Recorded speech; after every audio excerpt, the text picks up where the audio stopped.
Mbote bandeko balandi ya magazine d'actualité Christian Chevaux biskanyoso bozui libaku ya kolanda biso mokolo ya lelo. Lelo SADC a organisé un sommet extraordinaire sur la situation qui prévaut à l'est de la République démocratique du Congo. En tout cas, ça chauffe entre Paul Kagame, non seulement avec Cyril Ramaphosa, autre monarchie lobby, mais hier, il s'est encore attaqué le président angolais. Donc, selon Paul Kagame, le président angolais a tiré des choses à la longueur. Il se voit très, très important qui est les négociations elles-mêmes. Kagame s'attaque à tout le monde. Vous voyez, il accuse la communauté internationale de semer la confusion, prend également pour cible l'Afrique du Sud et s'en prend même au président angolais, l'accusant de ne pas vouloir l'entendre, ce qui lui convient, ce qui ne lui convient pas. Ah, donc il voulait maintenant influencer le président angolais. Vous savez, nous avons parfois critiqué le président angolais à tort. Le président angolais est resté rigide. Donc Kagame voulait l'influencer, voulait le manipuler. C'est comme ça que Kagame, un jour, il est parti voir le président Ouattara, Basololi, ses recommandations, il y avait français, Basololi, et après, Azongi, et puis et Kagame était parti là-bas. Donc, pour le projet d'Aïnini, qui est à convaincre Lorenzo à insérer question, il y a M23 Nanin Oyo. Entre-temps, ça devient maintenant tellement clair, on comprend maintenant qui est le véritable parrain M23. Il n'y a pas que les Rwanda, il y a aussi que l'Ouganda. Ça fait longtemps, on a aménagé l'Ouganda avec Opération Tchouza, alors que Rwanda et Ouganda vont préparer des terrains pour la COP. Donc, Ouganda, c'est lui, parmi les districts RDC. Est-ce que vous savez, à Goma, quand on a résisté 3 jours, le deuxième jour avant l'aéroport, il y a Goma, une grande partie de l'aéroport, ce qui s'est passé. Il y a les troupes ougandaises qui sont venues donc, pour nous renforcer, les Rwandais qui étaient là. Donc, au niveau de l'Est, l'Ouganda est très actif. Très, très actif.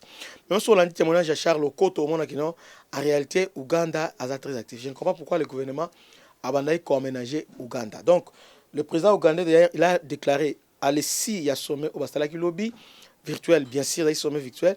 Le chef de l'État a décliné l'invitation au Wana Aboye pour participer. Le président Burundi aussi, dès le départ, il avait refusé, mais finalement, il avait pris part à cette rencontre. Kuna Lobbying. Donc, rien de surprenant parce que, selon eux, le M23 est un mouvement politico-armé.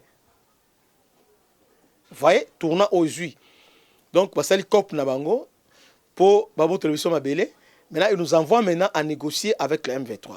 Donc, M23 a Zoya qu'on négocie. Na compte, il y a Kenya, Ouganda ainsi que Rwanda. Donc, on va se partager quand on a COP, on appelle coach Kenya na Kati. Donc, ils veulent maintenant quoi? Bazulingi, Bazabiso, Mabele na biso. Congolais, tout à la veille.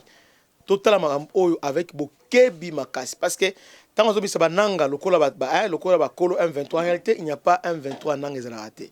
Bolandi rapport expert des Nations Unies. Bolandi très bien. Bolandi enquête union sur le nanga ne dirige rien. C'est général Oya RDF qu'on appelle qui encore qui Oyo Makenga. C'est Makenga qui dirige le M23.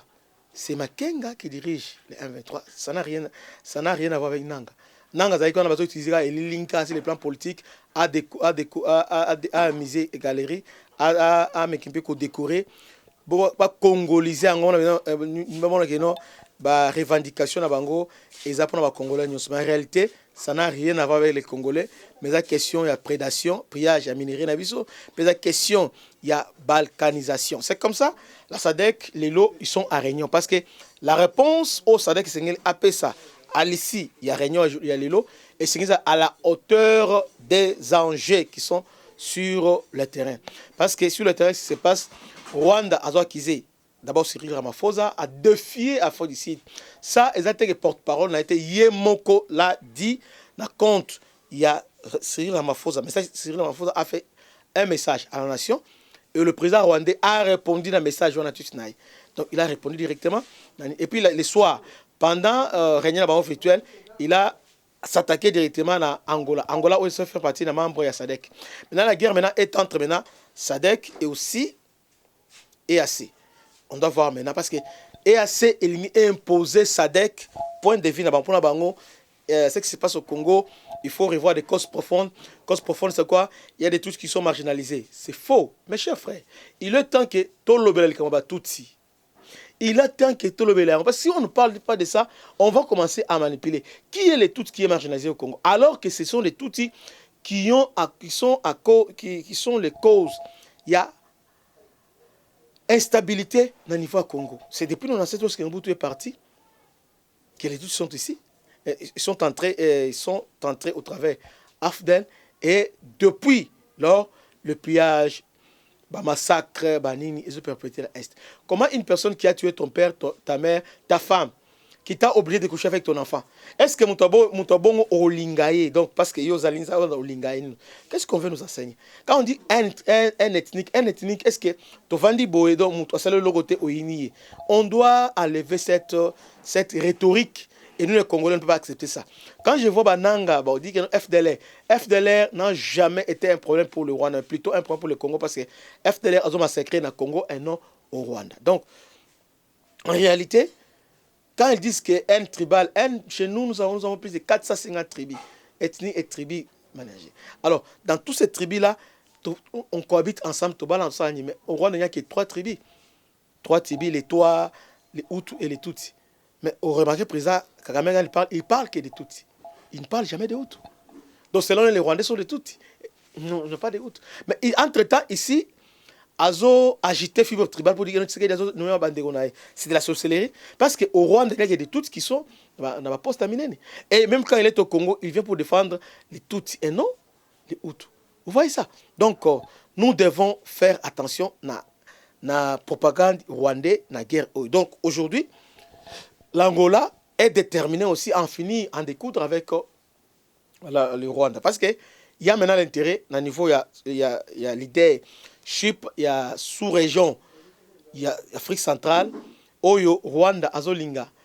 Après avoir conquis Afrique des Grands Lacs, bon, selon eux, c'est lui qui est devenu le leader au niveau de Afrique des Grands Lacs. Maintenant, ils veulent encore au niveau sous-région, en Afrique centrale, Azalidei.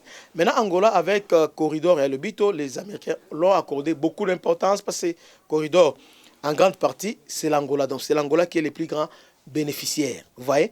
Alors, Rwanda ne voit pas d'un bon œil cette approche américaine par rapport à Angola. Et c'est comme ça qu'il accuse Angola de se faire trop important. Vous voyez? Se faire très important, plus que même les dialogues elles-mêmes. Donc, pour naïe Angola, Aza Penza, na volonté te, yako aider Bitumba Oyo. Et si le contraire, il veut devenir important à la face du monde. À dire cela, Kagame a vu que non, il est contraint à la manipulation, à l'union, ce qu'il voulait manipuler le président Angola. Alors le président Angola a manipulable. C'est comme ça maintenant qu'il commence à s'attaquer à le président angolais. Aujourd'hui, le monde entier va dire que seul accord est valable, seul processus est engagé. C'est le processus de Luanda. Nairobi, c'est pour tous les groupes armés. Nairobi n'est pas question, il y a un cahier de charge. Oh non, voilà, non. Nairobi, d'abord, avant de rentrer dans Nairobi, Bazonga Bisika, Bazalaki, avant Nairobi. C'était ça, les conditions sine qua non. C'est une condition, selon les gouvernements, c'est une ligne rouge qu'il ne faille traverser. Et aussi, c'est une condition sine qua non. Voilà. En tout cas, les lignes rouges au gouvernement a s'y fixé. Et aussi, nous avons tous suivi hier, juste après sommet à EAC, le président ougandais se permet de dire que nous exhortons le président Tshisekedi à négocier avec les groupes armés. Mais pourquoi l'Ouganda ne négocie pas avec les ADF et aussi Rwanda ne négocie pas avec FDLR, mais nous devons négocier avec les Ezabitumba, quelques Congolais. Nous devons nous mobiliser et nous engager dans l'armée pour tout défendre Mboka Nabiso.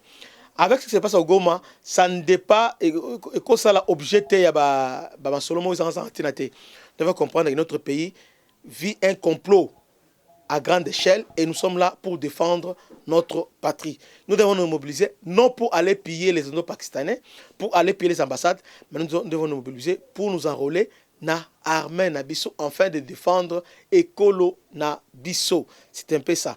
Donc Museveni est là pour tisser. Il joue au sapeur-pompier. Entre temps, c'est lui qui fait tout ce que Félix a apprécié, mais malgré tout ça, Museveni continue à s'entêter. Il est temps maintenant de passer à la vitesse supérieure. On attend aujourd'hui, ici, il y a sommet, il y a Sadek. Je crois qu'il y a sommet beaucoup attendu par tous, parce qu'il y a sommet, Oya aussi Sapenza, parce que Kagame a dit que Sadek a parti belligérant. Il est parti au conflit. Donc, soit Koti à Robeta. Alors, il défie maintenant Sadek. Vous voyez? Alors, Sadek ne se laissera jamais faire. C'est pourquoi je vous ai montré une vidéo. Angola a déjà envoyé les troupes. Et les troupes qu'il a envoyées, ils appellent la cadre de médiation parce qu'il appelle ce qui est hors de la mission, il y a un niveau, il y a l'Union africaine, qu'avec ce qui se passe, il peut imposer la paix dans Congo. Soit au Canada, Angola peut imposer la paix. Dans ce cadre-là, il va envoyer ses troupes. Mais le niveau SADC, l'Angola sera là. Et l'Afrique du Sud, c'est le plus grand pays au niveau SADC. Et il est visé aujourd'hui par le Rwanda. Ce qui va se passer aujourd'hui, et la Tanzanie aussi, est aussi là. Donc, les troupes n'avaient pas Koufaki. Donc, aujourd'hui, Malawi aussi, ils vont se décider aujourd'hui. Ça passe ou ça casse. Parce que l'intégrité territoriale d'un pays membre de la SADC est menacée. Alors, l'Afrique du Sud et les autres sont obligés de apporter leur solidarité. C'est comme ça qu'on va créer une coalition entre l'Afrique du Sud, Tanzanie, ainsi que l'Angola et les autres pays pour combattre cette histoire. Il y a M23. Entre-temps, à niveau, il y a SADC, il y a une division aussi qui sont palpables, parce que Kabila, au travers ses réseaux, ils ont tout fait de convaincre Moutoua Zimbabwe ainsi que Namibie, là où Kabila a beaucoup investi. Alors, ils sont restés un peu sceptiques et aussi naître dans cette histoire ici. Alors que depuis que la Namibie est toujours très actif, aussi conseil la République démocratique du Congo. Mais Kabila, que vous dites que Kabila, c'est Kabila qui est Nanga, c'est Kabila qui est c'est lui. Donc, il n'est pas en dehors de ça, c'est lui. Le principal acteur, c'est lui. C'est lui qui a recruté Nanga, c'est lui qui donne les plans, c'est lui qui dit non, un tel. C'est lui, Kabila, parce qu'il a accès à la principale ressource à l'État. Non seulement ça, il a accès, parce qu'il a dirigé ce pays, sur le plan militaire, dans le renseignement, il a accès à la données et c'est comme ça que c'est lui qui est à la base de la débat. Nous devons faire un grand attention. Mais sinon, toujours avec espoir, ce qui va sortir dans le sommet, il y a Lelo, il y a Sadek. Que Dieu vous bénisse. C'était votre humble serviteur, le bishop Christian Lao. À la prochaine. Ciao.